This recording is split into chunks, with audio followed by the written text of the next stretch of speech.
7월 12일 목요일 아침 우리가 오늘 함께 나눌 말씀은 요한계시록 6장 1절에서 7절까지의 말씀입니다.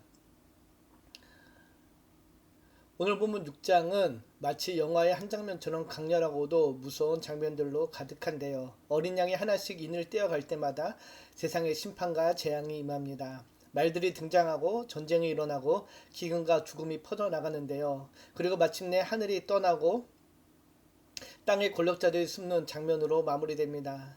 그런데 이 말씀은 우리에게 단지 무섭다라고 끝나서는 안 되는데요. 요한계시록은 하나님의 심판과 구원의 이야기입니다. 우리가 기억해야 되는 것은 6장을 바라보는 해석의 키는 바로 앞선 4, 5장에 있다는 것이죠. 보좌에 앉으신 어린 양 예수가 있다는 사실을, 또 그분이 이인을 뗄 수 있는 분임을 기억한다면은 두려움이 아닌 소망으로 바라보게 될 것입니다. 그래서 6장은 믿는 자들에게 준비의 말씀이며 소망의 복음이 됩니다. 먼저 6개 인이 떼어질 때마다 나타나는 징조와 의미를 보면 다음과 같은데요. 첫째 인은 흰말과 기마자가 나타나며 정복과 전쟁을 상징합니다. 또 둘째 인이 떼어질 때 나타나는 붉은 말은 전쟁과 살육을 의미하고, 셋째 인이 떼어질 때 나타나는 검은 말은 기근과 경제적인 어려움을 상징합니다. 또 네 번째 인이 떼어질 때 나타나는 청황색 말은 죽음과 질병을 의미하고, 다섯째 인이 떼어질 때는 순교자들의 영혼이 등장하여 하나님의 심판을 간구하며, 여섯째 인이 떼어질 때는 큰 지진과 천재지변이 나타납니다.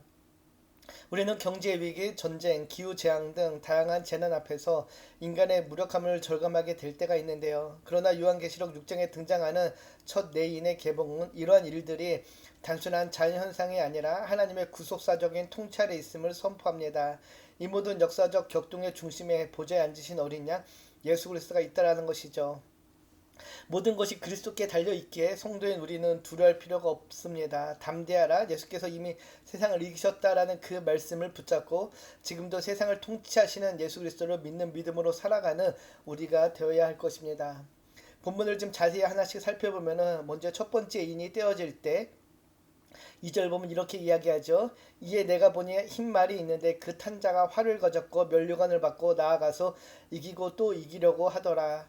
첫째 인이 떼어졌을 때 흰말이 등장합니다. 흰말은 앞서 말씀드렸듯이 정복과 전쟁, 승리를 상징하는데요. 겉으로 흰색은 순결함, 정의처럼 보이지만은 실제로는 정복하고 이기려는 힘의 상징으로 그려집니다. 2절을 보면 그 탄자가 활을 가졌고 면류관을 받고 나가서 이기려고 또 이기려고 한다라고 이야기하는데요. 세상을 정복하고 이기는 것을 상징합니다.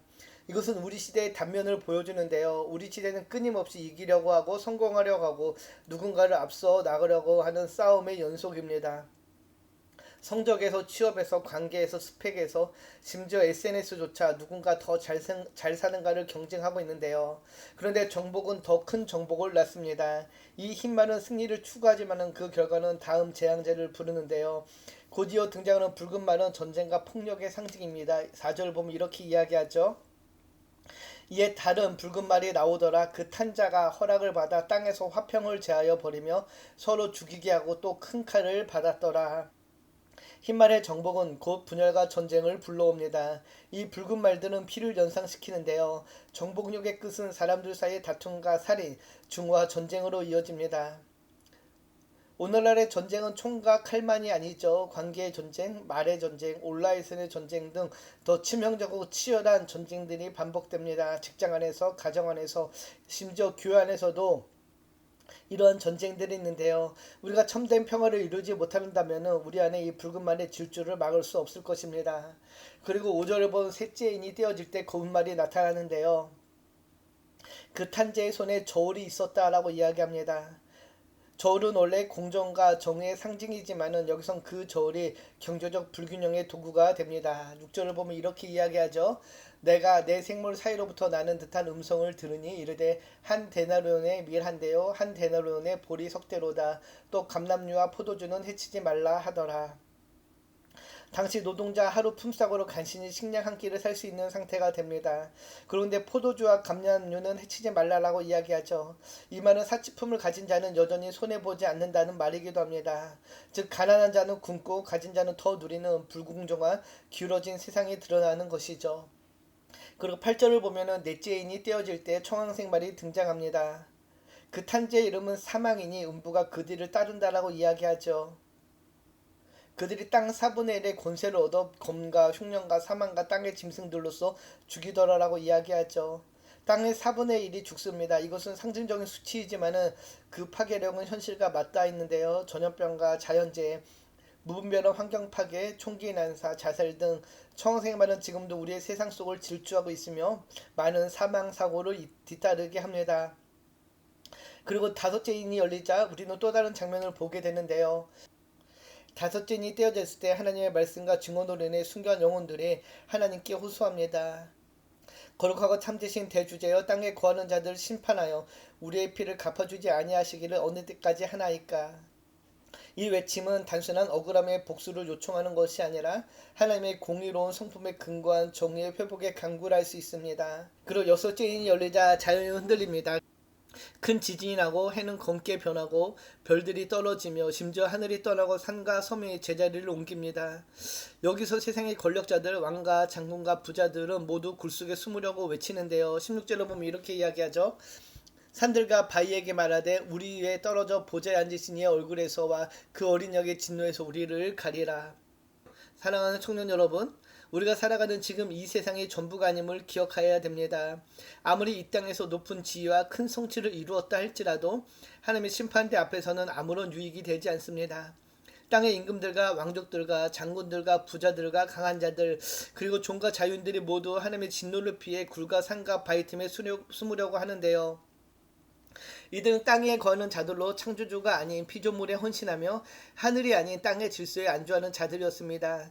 그들은 하늘의 시민권을 가진 그리스도인과의 대조적으로 이 세상에만 시선을 고정하고 살아가는 존재들인데요.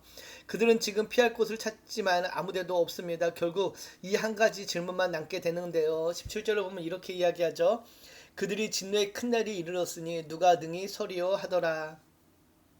누가 능히 서리요 설 자가 없다라는 것이죠. 이 질문은 우리에게도 던져진 질문인데요. 누가 능히 서겠는가? 답은 분명합니다. 예수 그리스도의 보혈로서 씻김을 받은 자, 어린 양을 따라간 자, 이 세상의 말을 타지 않고 십자가를 가진 자가 능히 그 앞에 서게 될 것입니다. 요한계시록 6장은 무섭고 두려운 장 같지만은 사실은 하나님의 통치가 얼마나 완전한지 세상의 끝에서 누가 진짜 살아남는지를 보여주는 장입니다. 여러분 오늘도 선택할 수 있습니다. 세상의 힘만을 따를지 어린 양을 따를지. 하나님은 묻고 계십니다. 누가 능히 서리요. 그 자리에 서는 저와 여러분이 되기를 주님의 이름으로 축복합니다. 오늘 말씀을 나누며 우리는 이 세 가지 질문을 좀 함께 살펴봤으면 좋겠습니다. 지금 내 인생의 가장 큰 전쟁은 무엇인가요? 어떤 유혹이 나를 정복하려 하고 있는지, 나는 무엇을 이기고자 달려가고 있는지 돌아보시기 바랍니다. 또 여섯 번째 인해서 하늘이 떠나고 땅의 왕들이 숨을 때 나는 지금 무엇을 숨기고 도망치고 있는지 한번 돌아봅시다. 그리고 누가 능히 서리요. 나는 지금 그 자리에 설 준비가 되어 있는지요. 오늘 이 아침 말씀을 묵상하며 돌아보는 모두가 되기를 소망합니다. 기도합니다. 참 좋으신 하나님 감사합니다. 오늘 요한계시록 6장을 통해 세상이 감추려는 진짜 현실을 보게 됩니다. 우리는 종종 흰말을 따라 정복과 성공을 쫓아 달려왔고 누군가를 앞서기 위해 애쓰며 또 관계 속에서 붉은 말처럼 다투고 상처주며 살아왔습니다. 때론 나의 이기만 집중하며 가난하고 고통받는 이웃을 돌아보지 못했으며 무력과 절망 속에서 살아가기도 합니다. 그러나 오늘 말씀을 통해 깨닫게 함을 감사합니다. 세상의 말들이 올라타 살아가는 것이 아니라 어린 양이신 예수님을 따라 살아가는 우리의 삶이 되기를 소망합니다. 누가 능히 서리오라는 질문 앞에 우리가 주님의 은혜로 담대히 설 수 있도록 주님 준비하게 하시고 어떤 환난 속에서 낙심치 않고 오직 주님을 붙잡고 주님의 말씀을 붙잡고 살아가는 우리의 삶이 되게 하여 주시옵소서. 세상이 흔들릴지라도 하나님 나라를 소망하며 살아가는 주의 청년들 되기를 소망하며 우리를 구원하신 예수님의 이름으로 감사하며 기도드립니다. 아멘.